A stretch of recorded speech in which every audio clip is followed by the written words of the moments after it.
update on my roses. So the two blooms that I have, it's showing dark red. So I'm just happy. I'm sure that it's red. There, can't wait to see it bloom.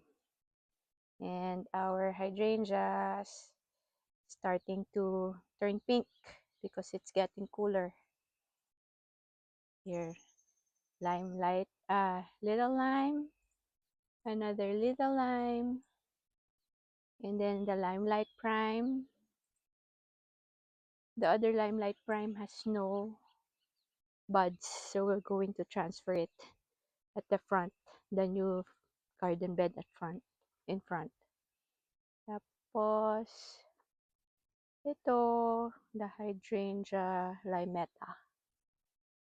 It's turning green, pero nagda-dry lang siya. Hindi siya nagpipink.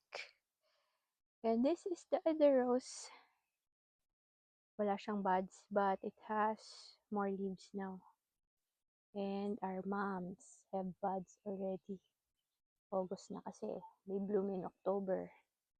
Tapos the big hydrangea, nandun pa rin yung blooms niya. Yung isang moms, wala pang bloom. Tapos itong hydrangea, probably next year sana. Mas makapal na siya ngayon kaysa last year. Okay. Tapos, I want to show you our, syempre, the hibiscus. Have lots of flowers. White. Dami na nga nauhulog. Pero ayan, at least sabay-sabay sila na mulaklak. Ayan. Petunia also. Tapos, ito yung the foxglove that I transferred and the salvia surviving naman. Ito, medyo natuyo. Pero, okay pa din. Itong dahlia has buds. Sana mag-bloom na. And then, our hibiscus, red hibiscus. Yan. Wala na yatang magbo-bloom. Dahil naalis ko na lahat yung maliliit. Nag-ano siya eh. Nag-dry. But there's one. I think that's the last one. Pero sabay-sabay din siya nag-bloom. Okay. And the chicks. Chicken and hicks. Dumami yung chicks. Hen and chicks pala. Hen and chicks. Chicken and hicks. Hen and chicks. Dumami. And our roses, since malamig, ang dami na naman yung buds. Ang dami na namang flowers. It has lots of flowers, buds. Nakakatuwa. And also the knockout rose. Yan, red siya ulit. Red na siya. And there's one. There's one near the ground. Tapos, our dahlia, beginning to bloom. Can't wait for it to bloom also. Ito malapit na. Ito yung old namin na parang orange yata ito. Tingnan na lang natin. So, ang ganda. So, right now, I'll be working on the front garden. Tapos yung geranium. Nagbo-bloom din siya. And as usual, ito ang ganda. Okay. Update again on our roses. Look at this. So many roses blooming right now. And it looks so pretty.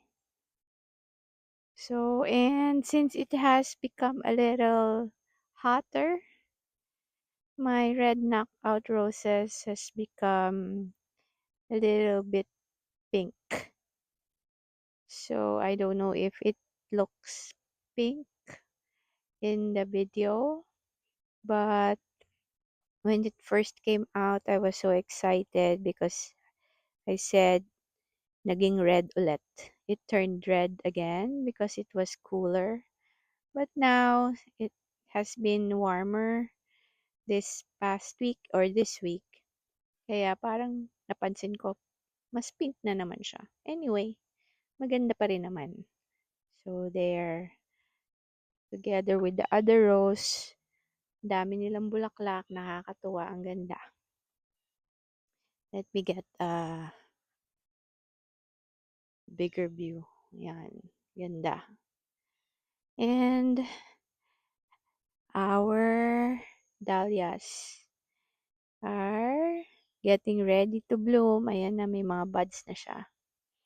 At itong isa, medyo malaki-laki na yung bud niya. I think this is the orange. Hindi ko na rin matandaan. Anyway, yun. And I just watered. So, basa ang ground. But I just want to show. Ang sedum, malapit na magbulaklak. Pink na.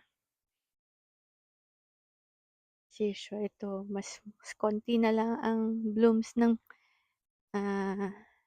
hibiscus. Ayan. And the pink rose, may konti. But I'm happy with this new rose of ours. Ayan. Kaso medyo, yan, red rose. Pero, butas-butas yung kanyang mga leaves. And I think I have to spray later on. May mga worms. Katulad niyan. Ayan. Yan yung nangangain. And this is the red rose. Parang mabango siya. Okay, can't wait for it to open bigger. Okay, that's it now. I'm so happy to show my red rose. Although may mga worms. Ayan o. Kumakagat. Kaya may butas-butas. So, I'll have to spray. Spray some, ano ba yun? Basta anti-worm. Yan. But I love the color red. Okay, that's it. Gusto ko lang siya ipakita.